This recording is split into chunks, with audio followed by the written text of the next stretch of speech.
네, 반갑습니다. 지난 시간에 보았던 한계령, 양기자의 한계령 피드백 하겠습니다. 일단 여러분들이 나누어 주었던 고충을 중심으로 살펴보고자 합니다. I don't have 프린터기. 프린터기도 영어로 해주었으면 좋았을 텐데 뭔가 좀 아쉽고요. 네, 학습지를 빨리 학교에 오시면은 드리겠습니다. 내가 좀 마음이 안 좋아요. 미안하고요. 곤란. 한자로 적어 놓으면은 내가 다 압니다. 뭐 어쨌든 여러분들 힘든 거는 알겠어요. 열심히 복습을 하시고요. 힘들어요. 어려워요. 이렇게 쓴 것도 어려워요거든요. 되게 많아요. 생각보다 많아요. 좀 미안하고요. 궁금한 거 있으면 한번 물어보세요. 알겠지요? 그리고 똑같은 영상을 한 번 더 찍을 거예요. 손풍금부터 끝까지 한 번 더 찍을 예정이니까 보시고 공부할 때 도움이 되었으면 합니다. 평소에 책을 안 읽은 것이 후회가 될 겁니다. 후회하셔야 되고요. 후회가 했으면 행동에 변화가 있어야 됩니다. 책 좀 읽으시고요. 내용이 어려운 것 같다, 조금 어려운 것 같다, 안 어려운 내용이 뭔지 내가 이제 궁금해졌습니다. 여러분, 고등학교에서 읽어야 되는 소설들의 내용은 대체로 다 어려워요. 이런 얘기를 하는 친구들에겐. 근데 어쩔 수가 없어요. 여러분들이 앞으로 사는 삶은 더 어려워요. 그러니까는 좀 익숙해지고 극복해내고 했으면 좋겠습니다. 아니고 그렇게 하세요. 저는 싫어해도 괜찮으니까 국어는 제발 좋아하고요. 제발 국어 성적이 올랐으면 합니다. 그러면 아니다. 그거 하기 전에 일단 질문부터 여러분들에게 답변 드리겠습니다. 몇 가지 질문들이 있었는데 이번 지문이 생각보다 질문이 되게 적었어요. 물론 지금 이 영상을 만들고 있는 시점에서 한계령 영상을 보지 않은 반이 2반 정도 있기 때문에 그럴지도 모르겠는데 질문 수가 적습니다. 그렇다면 여러분들이 일단 이해를 잘 했다라는 것이 될 거고, 다른 소설에 비해서 이 소설 자체가 좀 말랑말랑하고 또 단어도 쉽고 하다는 거라고, 하여튼 그래서 뭐 그렇다라고 생각을 해요. 누가 물어봤는데 주인공이랑 은자는 언제 만나나요? 일단 주인공은 은자를 만나기 위해서 세부천 클럽에 갔습니다. 해서 세부천 클럽에 가서 노래를 듣는 장면이 이 장면이에요.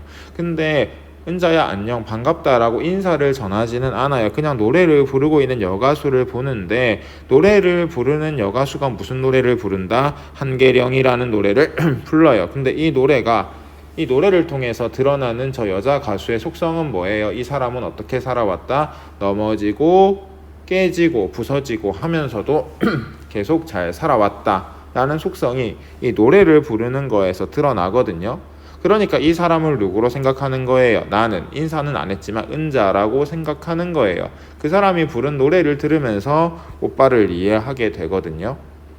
이게 일단 은자하고 내가 만났다라고 볼 수는 있겠지만, 주인공이 은자를 찾아갔다고는 볼 수 있겠지만 만나지는 솔직히 않았다고 생각을 해요. 그래도 맨 마지막에 여기 보면은 은자가 새로 개업한 좋은 나라라는 카페에 한번 찾아오라고 한다라고 하잖아요. 나가 갔을지 안 갔을지는 몰라요. 사실 몰라요. 모르는 거예요. 여러분들의 상상에 맡기겠습니다. 그건 정답이 진짜 없어요. 자, 오전에 연락이 오지 않았다면 오후에는 연락이 왔나요? 오후에 연락이 오긴 왔어요. 근데 은자의 연락이 온 건 아니고 은자는 그 이후로 전화를 안 했거든요. 이때 했어요. 찾아오라고, 카페로 오라고만 전화했지 나이트클럽 오라고 전화는 안 했어요. 오후에 온 전화는 설명을 아마 했을 것 같은데, 오빠가 뭐 했다? 고향집을 팔아버렸다 라는 동생의 전화가 왔습니다. 그래서 오빠와 고향의 관계, 오빠의 의미에 대해서도 영상을 다시 한번 봤으면 좋겠어요. 오빠가 뭐 했다는 거예요? 나를, 주인공을, 주인공이 아니죠. 서술자를 뭐 했다? 키웠다라는 거죠. 강했다라는 거죠. 근데 그 오빠가 허물어졌다는 거죠.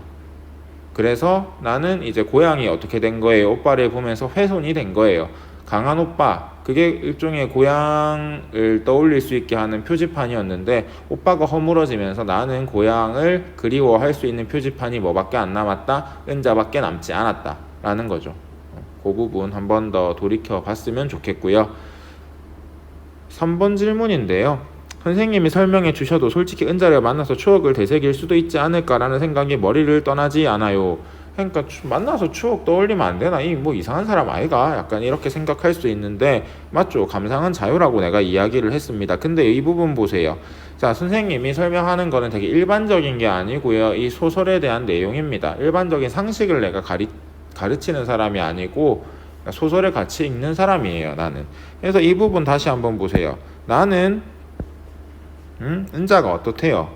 이런 존재래요. 나에게 은자는 마지막 남은 표지판이고 그때부터 어떤 표지판에 기대어 고향을 찾아갈 수 있을 것인지 정말 알 수 없었다. 얘가 그렇다는데 지금 우리가 문제를 어떻게 내겠어요? 이거에 맞춰서 내야죠. 나아가 하는 말에 맞춰서 모든 문제가 나갑니다. 그러니까는 소설을 읽을 때는 이런 생각하는 게 좋아요. 많이 하세요. 재미있게 하시는 거 괜찮은데 문제는 시험 문제 풀 때는 여러분들의 생각은 최대한 배제하시고 지문에 맞춰가지고 문제를 푸시는 게 중요합니다. 지문에 있는 것만 확인해도 거의 반은 맞춰요. 반이 아니지. 80%는 맞춰요, 문제를. 글이 과거랑 현재가 교차되고 있는 건가요? 이 지문에서 이건 중요하지가 않습니다. 하고 여기에서는 구체적으로 막 드러나지는 않아요. 그래서 그 자습서 보고 엄마의 말뚝 2 공부하는 친구들이 있을 것으로 압니다. 근데 자습서보다요, 이 지문 자체가 중요한 겁니다. 이 지문 자체가 중요하지. 이 지문에 벗어난 내용을 내가 낼 때는 문제로 문제 보기를 다 줄 거예요. 일단 이 지문만 가지고 여러분들이 생각하는 게 좋습니다. 하고 뭐 전체 줄거리 정도는 알고 있으면은 지문을 조금 더 빨리 읽는데 표시하는데 도움이 될 것 같기는 합니다. 그래서 줄거리랑은 내가 실어 놓잖아요. 그래서 보면 될 거고요. 이거는 글에 언급이 안 되어 있기 때문에 우리가 생각을 굳이 안 하셔도 됩니다. 중요한 거는 나가 은자를 어떻게 여기고 있다. 과거의 은자는 표지판이다. 과거를 떠올릴 수 있게 하는 표지판이다.로 이렇게 여기고 있고요. 하고 또 내가 은자를 각별하게 여기는 거는 내가 은자로 뭐 했다는 거예요. 소설을 썼다는 거에서도 알 수가 있죠. 그냥 왜 이럴까라고 고민을 하는 거는 굉장히 좋은 질문이에요. 계속 그렇게 질문하고 살았으면 좋겠어요. 근데 시험에서는 이런 좀 그 3번이나 5번 같은 질문이 갑자기 시험 치다가 머릿속에 팍 하고 떠오르면은 여러분들의 마음이 조금 힘들어질 수 있습니다. 좀 나도 안타까운데 하여튼 그래요. 현재 미나박과 서술자가 기억하는 어린 시절의 은자를 구분해서 이해하려다 보니 헷갈리고 어려운 것 같습니다. 라고 되어 있는데, 자, 현재 미나박의 의미는 뭐예요? 원미동 사람들이랑 같아요. 뭐예요? 삶의 주인이에요. 어떤 사람들이에요? 밀어 올리는 삶이죠. 쇠문을 밀어 올리는 삶. 저 산봉우리를 향해 전진하는 삶. 넘어지고 부서지고 깨지고 해도 계속 일어나는 삶. 을 살아가는 사람을 의미하고요. 서술자가 기억하는 어린 시절의 은자는 뭐예요? 나가 고향을 추억할 수 있게 하는 마지막 표지판이라는 거. 이 두 개의 의미를 이 지문 속에서 반드시 발견하고 확인하시고 넘어갔으면 좋겠어요. 네, 감상입니다. 소설을 읽을수록 내 생각이 깊어지는 것 같다. 그래서 소설을 읽을수록 생각이 깊어질 수 있을 것 같은 소설들 위주로 골랐어요. 쌤이 좋아하는 것들 위주로 플러스 기출에 나온 거, 출제 방향에 맞는 작품들 위주로 내 작품을 골랐었습니다. 그래서 아마 이런 것 같고요. 나는 여러분들이 소설을 읽으면서 이렇게 생각이 좀 깊어지면 좋겠고 또 잘 읽어냈으면 좋겠어요. 감수성이 좀 깊어졌으면 하는데 여러분, 감수성이라고 하는 거는 있는 그대로를 이해하는 능력 정도로 보시면 되겠습니다. 읽고 막 우는 것도 감수성의 하나의 발현이라고 할 수 있는데, 그러니까 보고 그냥 그대로 이해하고 공감하고 느끼고 그런 게 감수성이거든요. 여러분들이 감수성이 좀 늘었으면 좋겠어요. 이 감상들 보면서 이 친구들이 감상 능력이, 감수성이 늘고 있구나 라는 생각을 쌤이 좀 많이 합니다. 자, 밑에도 보면은요, 전후 소설 같은 경우에는 비참하고 마음 아픈 이야기는 아닌 것 같아서 좋았다라고 돼 있는데, 이 전후 소설이라고 우리가 배웠던 1, 2, 3번을 묶는 거는 조금 약간 좀 어렵지 않나. 그러니까 전후 소설이라는 거는 전쟁 직후에 나온 소설을 전후 소설이라고 하거든요. 근데 엄마의 말뚝이라든가 그런 것들은 전쟁을 겪은 사람이 과거의 일을 회상하는 방식으로 이야기가 전개가 되고 있습니다. 해서 전쟁을 소재로 하고 있는 소설 정도로 이해하시는 게 좋을 것 같아요. 자, 그리고 쓸쓸한 게 있는 것 같다. 사실 쓸쓸한 거는 내 취향이에요. 선생님은 해학이나 풍자보다는 쓸쓸하고 뭐 그런 걸 좋아합니다. 그리고 이 쓸쓸한 걸 좋아하는 사람들이 있어요. 누가 좋아할까요? 맞아요. 평가원 사람들이 좋아합니다. 쉽게 얘기해서 수능 기출 문제들은 전신에 다 우울해요. 어두워요. 밝은 게 안 나와요. 가끔 풍자 나오는데 적어요. 쓸쓸하고 우울한 것들이 많이 나오는 편입니다. 뭐 어쨌든 내 취향이랑도 맞아서 즐거워요. 저는. 원미동 사람들의 삶에 대한 표현을 나타내는 문장이 있는데 그 부분을 읽으면서 다시 인생에 대해 생각해보게 되었다. 감수성을 기를 수 있는 아주 좋은 것이라고 생각을 합니다. 베리 나이스 스토리 한계령이라는 음악이 좋네요. 음악이 좋다. 이것도 하나 볼까요? 노래 한계령을 들어봤는데 평소에 아빠가 즐겨 들으시던 노래들과 분위기가 비슷했다. 아빠도 이 노래들을 한계령과 같은 인생의 굴곡이 떠오르시기 때문에 즐겨 들으시는 것인지 의문이 들었다. 이 감수성이라고 하는 게 책만 해당하는 게 아니고 음악도 그렇고 그림도 그렇고 이런 것 저런 것들 받아들이고 이해하고 감상하고 수용할 수 있는 능력을 의미하거든요. 많이 들으시고요. 노래도 그림도 많이 보시고 쌤은 개인적으로 여러분들이 노래랑 그림을 되게 많이 들었으면 좋겠어요. 오늘 아침에 쿠폰을 써야 돼가지고 스땡 갔는데 그 클래식이 나오더라고요. 인생을 다시 한번 생각해 봤습니다. 진짜 농담 아니고 좋아요. 노래 많이 들으세요. 영어 듣기 시간엔 듣지 마세요. 변해버린 모습인데 미안해요. 모습이 두려워 아무 통보 없이 약속을 짠 나나 전화를 걸어 화도 안 낸 현재 은잔한 나 바보 같다. 바보 같다. 바보 같다. 이 보면은 바보 같다라고 하는 친구들은 뭔가 이 등장인물들에 대한 연민과 공감의 정서를 느낀 것 같습니다. 감수성이 아주 풍부하다라고 생각이 들고요. 이성적으로 왜 저렇게 생각하는지 이해가 안 된다.